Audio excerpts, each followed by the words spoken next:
From the mountains of Yunnan to the tropical shores of Hainan Island, southern China is a land of remarkable diversity. This is a region where ancient villages meet modern skylines, and historic traditions gradually flow into contemporary life. For travelers, this part of China offers vibrant markets, breathtaking landscapes, incredible food, and friendly, welcoming people. I traveled to China independently for more than a decade, on several occasions. And in this video, I will show you some of the most beautiful places I visited in the south of the country. From the colorful farmers markets around the Yuanyang rice terraces, to the bustling streets and dazzling skyscrapers of Hong Kong. From the spectacular karst mountains of Yangshuo to the tropical beaches of Hainan Island. From the mysterious tulou buildings of Fujian to the mega cities of Guangzhou and Shenzhen. And from the charming villages of the Longji rice terraces to the Portuguese heritage of Macau. So join me exploring China's captivating south.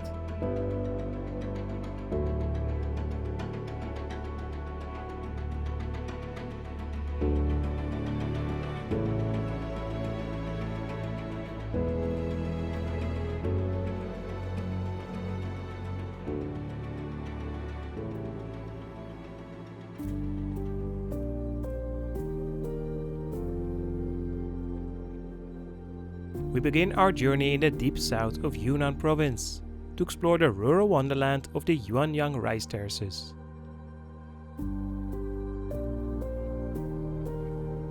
For more than 1,000 years, the local honey people have carefully shaped these mountains into an intricate network of rice terraces, working with the unique climate and providing food for the region and beyond. Each year, water flows into the fields, nurturing the land and creating a landscape that is both human and natural.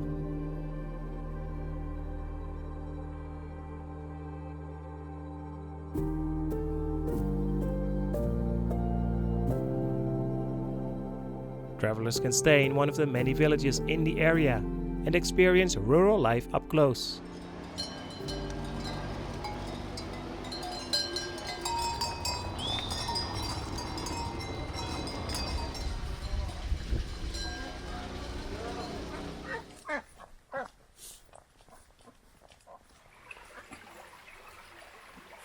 No.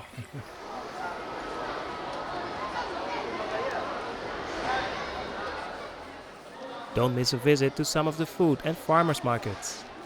These are lively events with many people wearing traditional dress and offer a fascinating glimpse into local customs.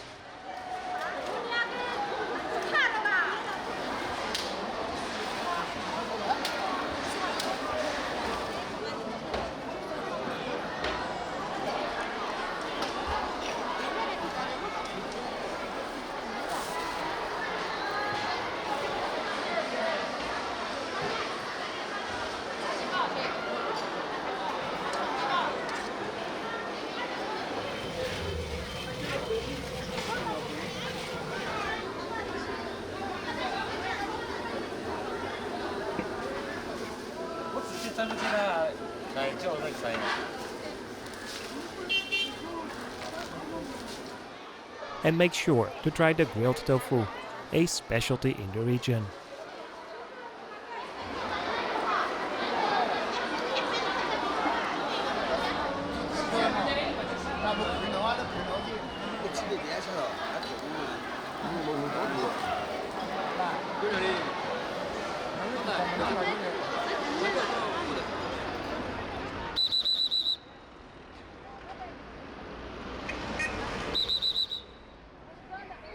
We travel onwards to Kunming, capital of Yunnan and a major transportation hub.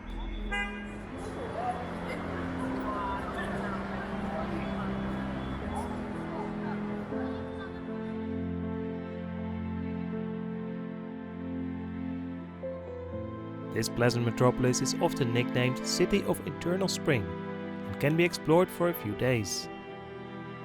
We use it mostly as a jumping off point, however, to the surreal landscape of Shilin.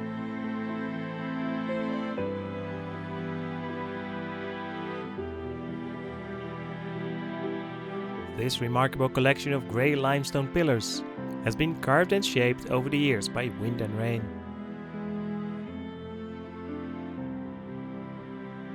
Translating as stone forest, it's easy to imagine these towering rocks as ancient trees frozen in stone.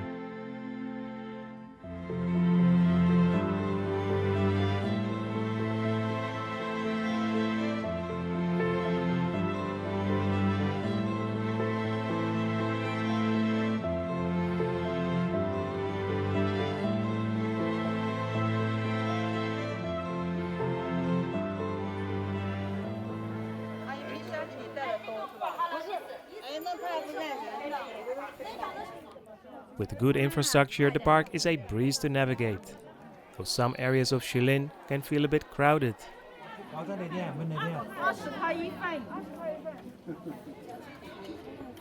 That said, it's all part of the experience and can be a fun insight into China's growing tourism sector.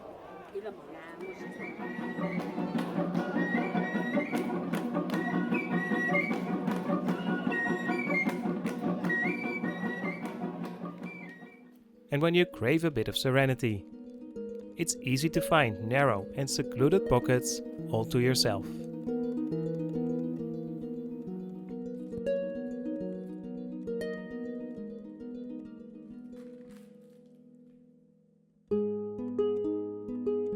Crossing the provincial border into Guangzhou, we arrive in Yangshuo, a small town set in an otherworldly panorama of karst peaks, created by erosion and weathering over the past 40 million years.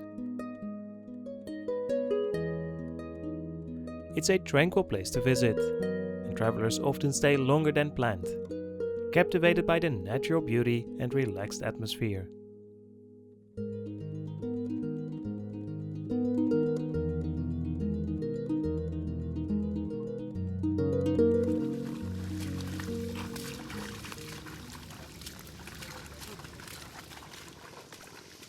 Coming here also provides a good insight into rural life in China. While China's urbanization is continuing, around 40% of the population, almost 600 million people, still live in the countryside.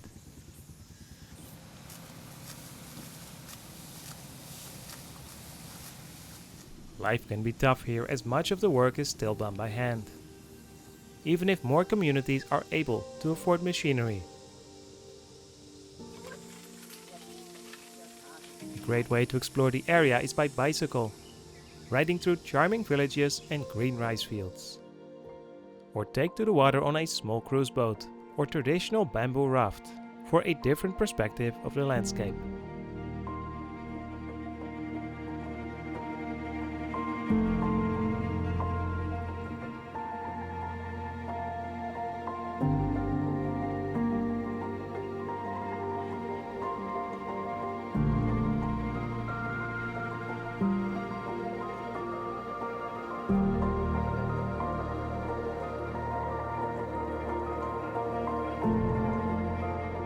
While Yangshuo itself feels almost urban, the surrounding countryside is quintessential rural China. It's worth basing yourself in one of the nearby towns, waking up to a view of rice paddies and the sound of chirping crickets.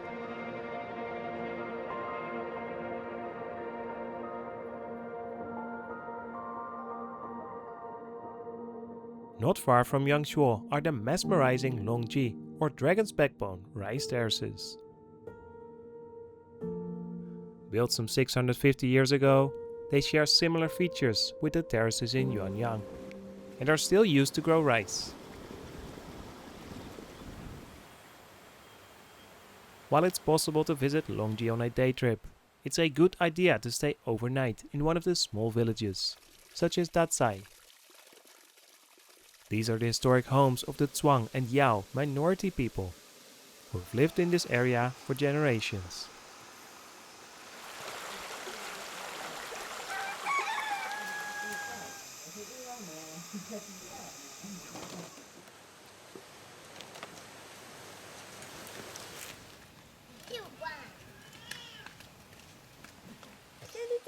cái nhái cứ khăn đi lên.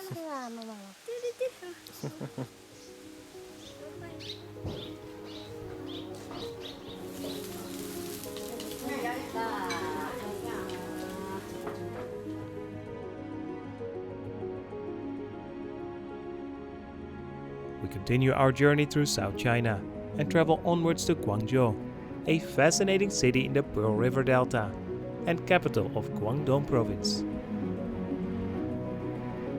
It's a center for Cantonese culture and has grown into a major trading and business hub over the years. While skyscrapers dominate the skyline, Guangzhou still holds pockets of tradition and history.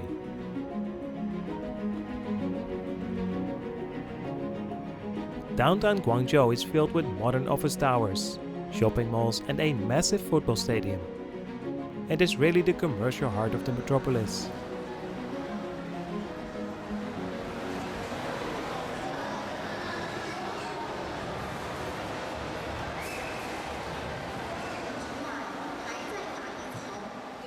But as you make your way through the city, you'll also meet the other faces of Guangzhou.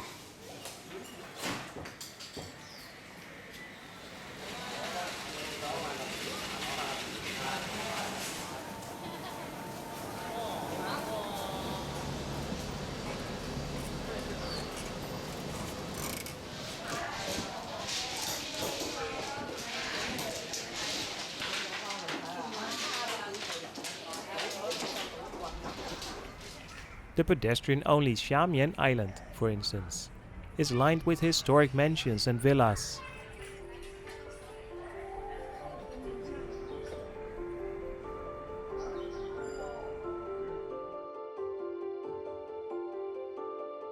Also impressive is the Sacred Heart Cathedral, while the nearby riverside promenade is perfect for an evening stroll.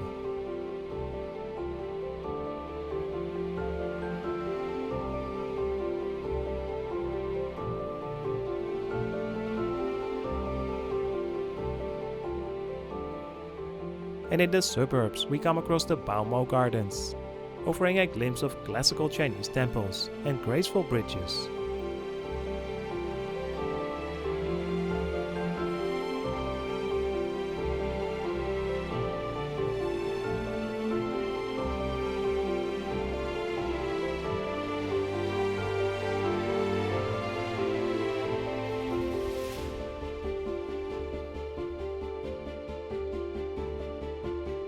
But when night falls and the neon lights go on, Guangzhou is unmistakably a Chinese megacity again.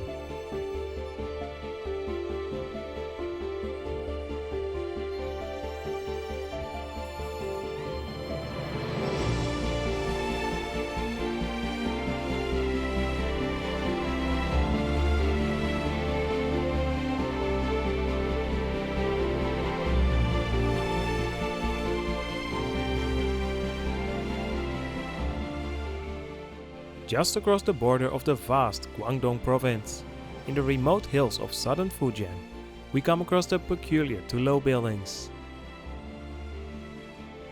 Built by the Hakka people as fortified communal homes, they once served as protection against bandits and rival clans.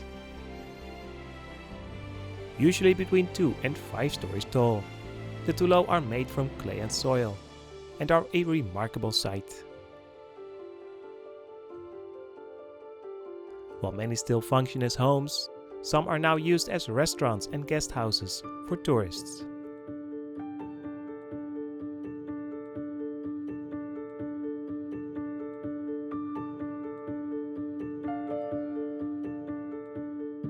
We return to the Pearl River Delta and reach Shenzhen, one of China's most unique cities.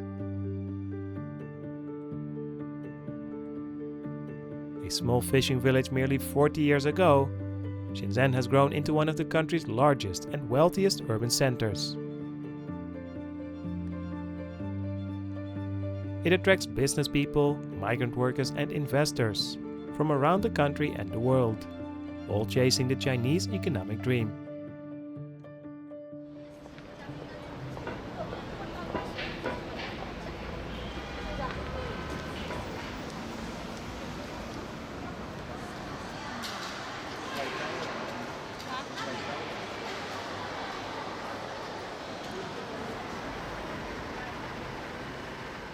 Shenzhen became a so-called special economic zone in 1980. An idea brought forward by Deng Xiaoping, who led a series of market economy reforms that propelled the growth of China.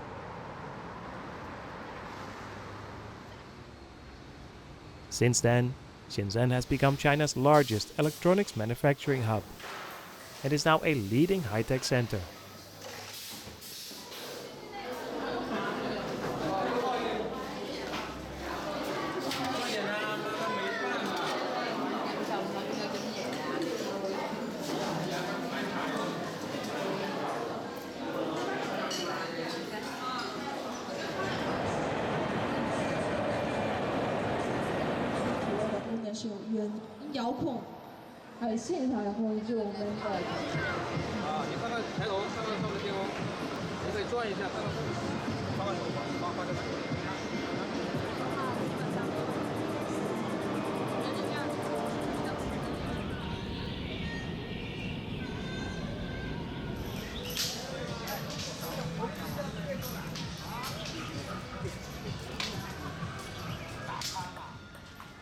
For travelers, Shenzhen may not offer a lot of must-see sights, yet there are plenty of parks, shopping centers, and a surprising theme park that can keep you busy.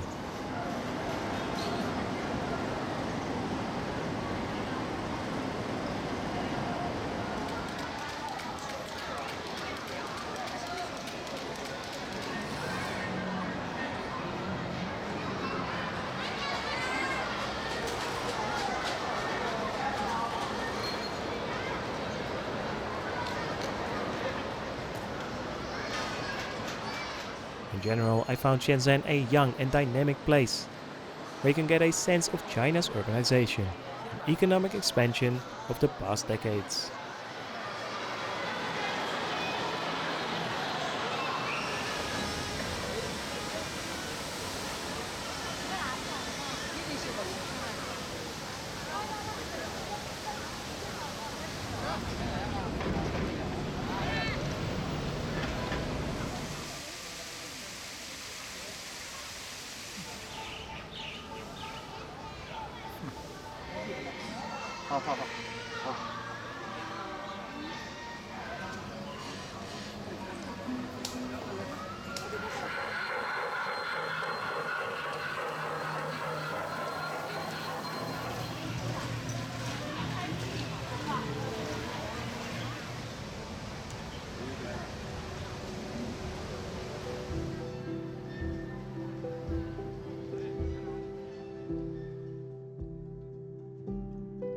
From Shenzhen, it's a short journey across the border to Hong Kong, today part of China.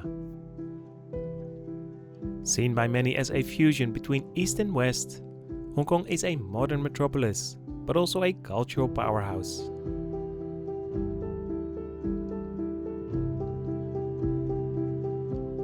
It's easy to fall in love with the city at first sight, with its amazing skyline and backdrop of green mountains.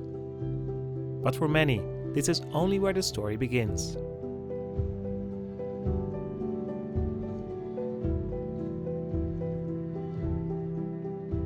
The city was part of Britain for almost a century, after the infamous Opium Wars, a dark chapter in Chinese history.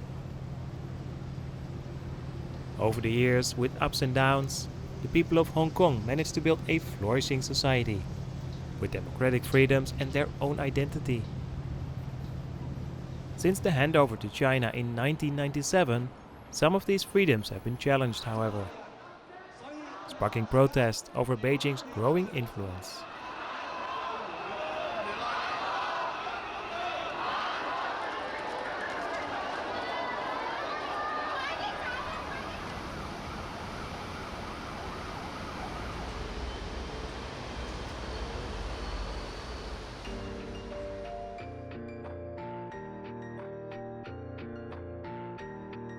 One of the best ways to start exploring Hong Kong is from the spectacular Victoria Peak, offering a jaw-dropping panorama of the city below.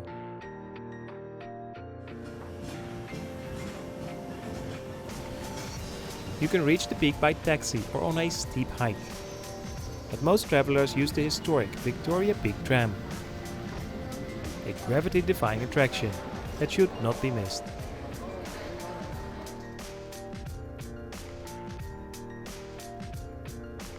Another way to appreciate the city's skyline is to sail the classic Star Ferry across Victoria Harbour. For just a few Hong Kong dollars, this is probably the best value trip in the city.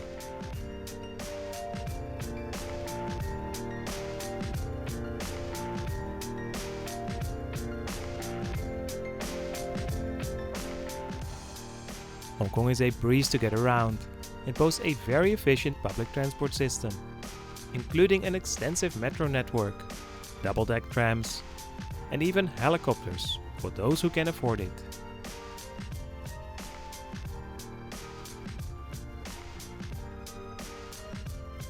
For some travelers, Hong Kong is a shopper's paradise, and sometimes it feels like the city is one giant shopping mall, as many buildings are connected by air-conditioned walkways.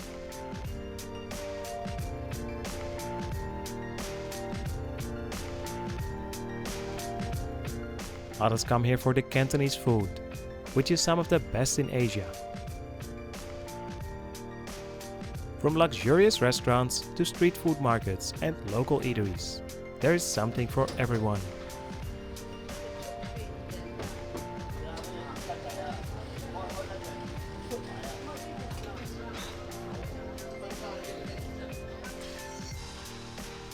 For a different side of Hong Kong, head to some of the tranquil islands or visit the big Buddha statue, located in a major Buddhist center in the mountains.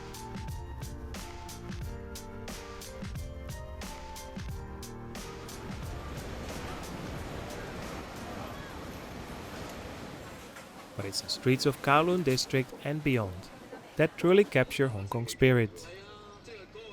This is the cultural heartland of the city, where traditional neighborhoods mix with bustling street markets. It feels overwhelming in some parts, yet surprisingly peaceful in others.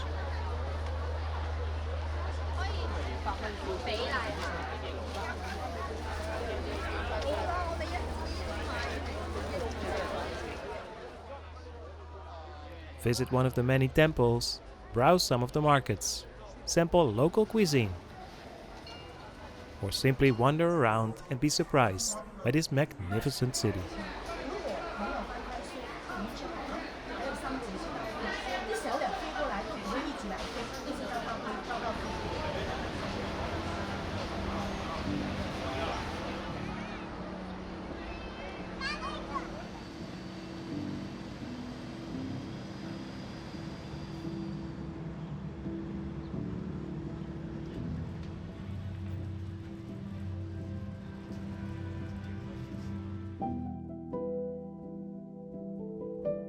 A stone's throw away from Hong Kong lies Macau, a former Portuguese enclave that is known as the Las Vegas of the East.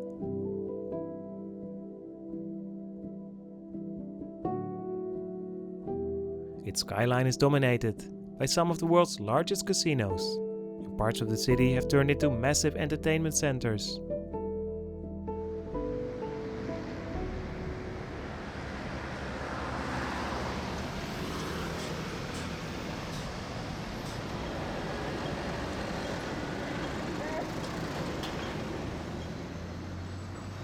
The reason for its popularity is simple. It's the only place in China where gambling is legal.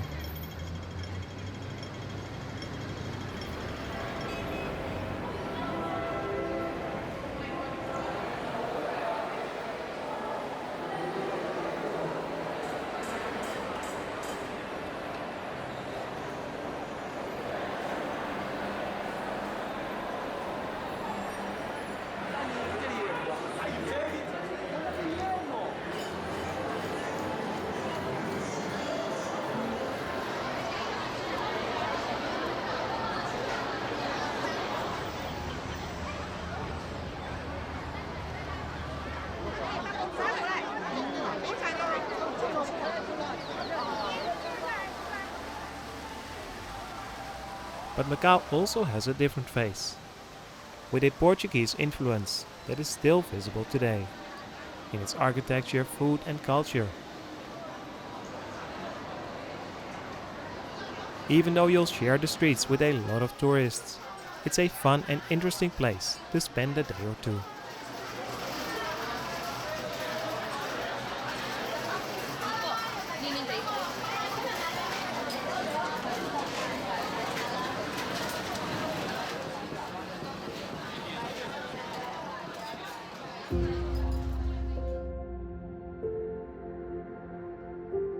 We finish our travels through South China in Sanya, on the tropical holiday island of Hainan.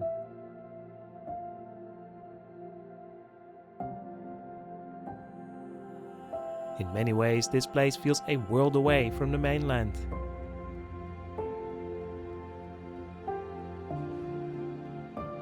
With its beautiful shoreline of long beaches and crystal clear waters, the island is often nicknamed as the Hawaii of China.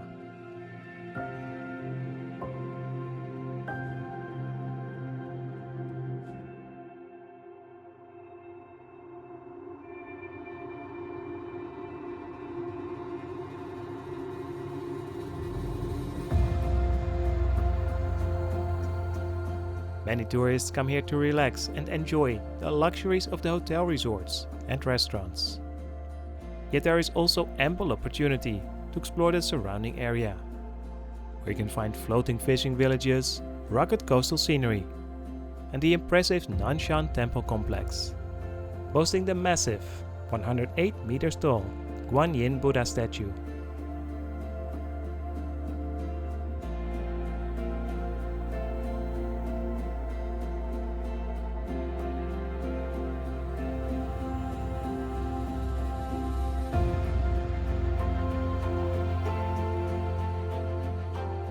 That concludes my journey through the south of China. I realize I have only scratched the surface, and you could spend months, if not years, discovering its landscapes, cultures and stories. Yet I still hope this video gave you some travel inspiration, or at least provided a glimpse into this fascinating part of the world. If you enjoyed this video, please leave a comment and like. It really helps the channel. Thanks for watching, and I hope to see you again next time. Travel safely.